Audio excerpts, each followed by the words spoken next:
नमस्कार। आज हम बात करने वाले हैं सरकार की एक बहुत ही खास बचत योजना सुकन्या समृद्धि योजना के बारे में। ये योजना एक बेटी के भविष्य को मतलब उसकी पढ़ाई और शादी ब्याह के लिए एक मजबूत फाइनेंशियल बेस बनाने में कैसे मदद करती है। आइए इसे गहराई से समझते हैं। तो आज हम क्या क्या जानने वाले हैं। सबसे पहले एक बेटी के सुरक्षित भविष्य के सवाल से शुरू करेंगे, फिर जानेंगे कि ये एसएसवाई स्कीम आखिर है क्या, इसमें पैसा बढ़ता कैसे है, इसके जबरदस्त टैक्स फायदे क्या हैं, जरूरत पड़ने पर ये फंड्स कब और कैसे मिल सकते हैं, और आखिर में सबसे जरूरी बात कि ये अकाउंट खोलना कैसे है। तो चलिए सबसे पहले उस बुनियादी सवाल से ही शुरू करते हैं जो अक्सर बेटी के भविष्य को लेकर मन में घूमता रहता है।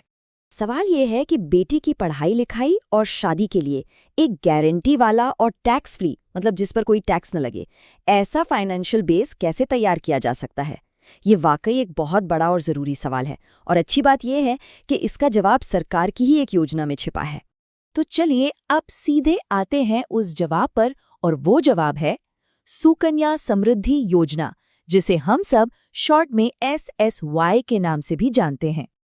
तो ये सुकन्या समृद्धि योजना आखिर है क्या? देखिए, ये भारत सरकार की एक स्मॉल सेविंग स्कीम है, जिसे खास तौर पर बेटियों के भविष्य को फाइनेंशियली सिक्योर करने के लिए बनाया गया है। और आपको याद होगा, इसे बेटी बचाओ बेटी पढ़ाओ अभियान के हिस्से के तौर पर लॉन्च किया गया था।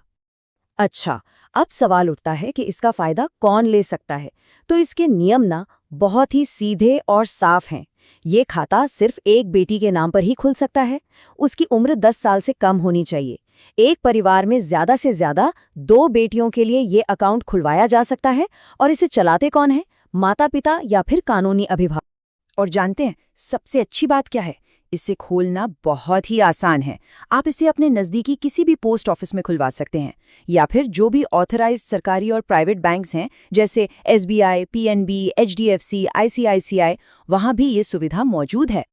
चलिए अब आते हैं इस स्कीम के सबसे दिलचस्प हिस्से पर कि इसमें पैसा लगाया कैसे जाता है, और उससे भी जरूरी कि वो पैसा आखिर बढ़ता कैसे है। देखिए, इस योजना की सबसे खूबसूरत बात यह है कि इसकी शुरुआत बहुत छोटी रकम से हो सकती है। अकाउंट को सिर्फ चालू रखने के लिए आपको साल में कम से कम सिर्फ 250 रुपए जमा करने होते हैं, बस। और अगर कोई ज्यादा निवेश करना चाहता है तो उसके लिए भी एक लिमिट है। एक फाइनेंशियल ईयर में आप ज्यादा से ज्यादा 1.5 लाख रुपए तक इसमें जमा कर सकते हैं।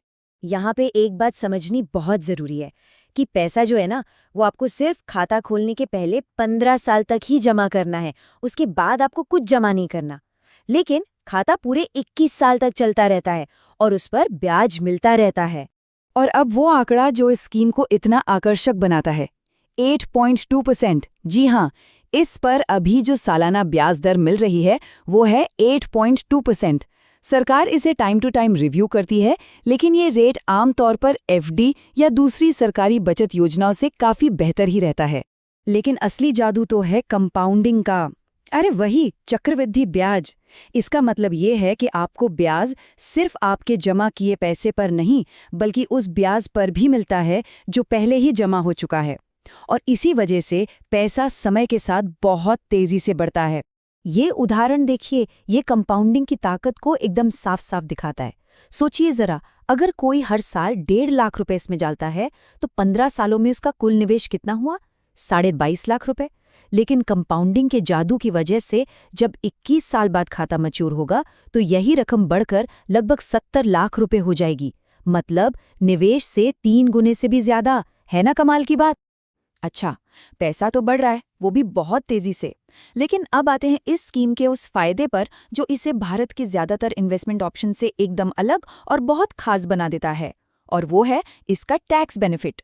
सुकन्या समृद्धि योजना को एक स्पेशल स्टेटस मिला हुआ है, ई स्टेटस।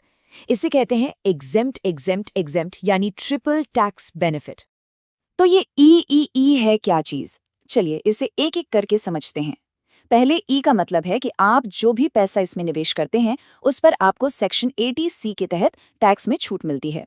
दूसरे ई का मतलब है कि हर साल जो ब्याज बनता है वो भी पूरी तरह से टैक्स फ्री होता है। और तीसरे ई का मतलब है कि 21 साल बाद जब आपको पूरी मैच्योरिटी की रकम मिलती है उस पर भी कोई टैक्स नहीं लगता। सच कहूं तो भारत में ऐसी बहुत कम स्कीम्स हैं जो ये ट्रिपल टैक्स बेनिफिट देती। ठीक है, पैसा जमा हो गया, उस पे जबरदस्त ब्याज भी मिल रहा है और टैक्स भी बच रहा है, लेकिन इस पैसे का इस्तेमाल कब और कैसे कर सकते हैं? चलिए अब फंड निकालने के नियमों को भी समझ लेते हैं। इसके लिए कुछ जरूरी पड़ाव तय किए गए हैं। जब बेटी 18 साल की हो जाती है तो उसकी हायर एजुकेशन के लिए खाते में जमा कुल बैलेंस का 50% तक निकाला जा सकता है। 18 साल की उम्र के बाद अगर शादी के लिए जरूरत पड़ती है तो भी खाता बंद किया जा सकता है। और आखिर में 21 साल की उम्र में खाता पूरी तरह से मैच्योर हो जाता है और आप पूरी की पूरी रकम निकाल सकते हैं। तो अब आते हैं सबसे आखिरी और सबसे ज़रूरी कदम पर कि ये अकाउंट आखिर खोला कैसे जाए। खाता खोलने के लिए आपको कुछ बेसिक दस्तावेजों की ज़रूरत पड़ेगी। इसमें बेटी का बर्थ सर्टिफिकेट, माता पिता या जो भी गार्जियन है उनका आधार और पैन कार्ड, एड्रेस प्रूफ और पासपोर्ट साइज फोटोग्राफ्स शामिल हैं। एक सवाल जो अक्सर मन में आता है कि अगर किसी साल वो मिनिमम 250 रुपये जमा नहीं कर पाए तो क्या होगा?